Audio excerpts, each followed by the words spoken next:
even though most instances of ABA don't use physical abuse or electroshocks anymore, some still do. One institution that is still open to this day and used electroshocks until the FDA banned it just last year in 2020 is the Judge Rotenberg Educational Centre in Canton, Massachusetts. Even though electroshocks have now been banned in the US, the Institute is known for so many other despicable practices. JRC was founded by Matthew Israel in 1971. This year is their 50th anniversary. It's had locations in Rhode Island, which moved to Massachusetts in 1996 and is still open today, and in California, which Israel ran without a license because the California Department of Health denied the institution one since they found that there was insufficient evidence that Israel was responsible enough to comply with regulations. When the California branch was shut down, it was reopened as a co-op school and renamed Behavioral Research Institute of California, and applied for a license as a group home instead. I am just seeing a field of red flags with this. In 1981, California launched an investigation on the institute after a student died. The investigation found that students had been beaten,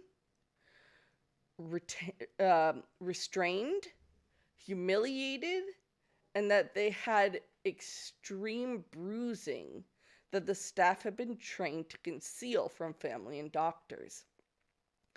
Because of the investigation, the Institute was banned from punishing students with negative physical stimuli, such as electroshocks, withholding meals, or restraints. Israel was also banned from entering the institution, but it was just taken over by someone else and renamed Tobin World. The institution denies that any of that ever happened because, of course, it does. In 1988, Israel developed the GED, or the Graduated Electronic Decelerator. It's a wearable device that unruly students were forced to have on. JRC has stated that electroshocks were only ever used as a last resort to stop violent or self-harming behaviors. But a report by the New York State Education Department in 2006 found that it had been used for other such heinous acts as being untidy, wrapping their foot around the leg of a chair, taking a break from work for more than 10 seconds, closing their eyes for more than 5 seconds, using the bathroom without asking for permission, peeing themselves when they were denied the use of the bathroom, and screaming while being shocked. It's so unbelievably disgusting how these poor people were tortured for nothing. I'm sorry, but what's wrong with wrapping your foot around the leg of a chair, or giving your brain a break for more than 10 seconds, or giving your eyes a rest for more than 5 seconds, or using the bathroom? Last I checked, neurotypical people do this too. You may be wondering how parents would be fine with this. And when the FDA investigated JRC, they found that many parents were either pressured into consenting to their child being shocked, or were just flat out lied to when it came to the risks of electroshock. They weren't told that these shocks could cause burns and tissue damage. They weren't told of the psychological damage it could do, such as causing depression, fear, and aggression.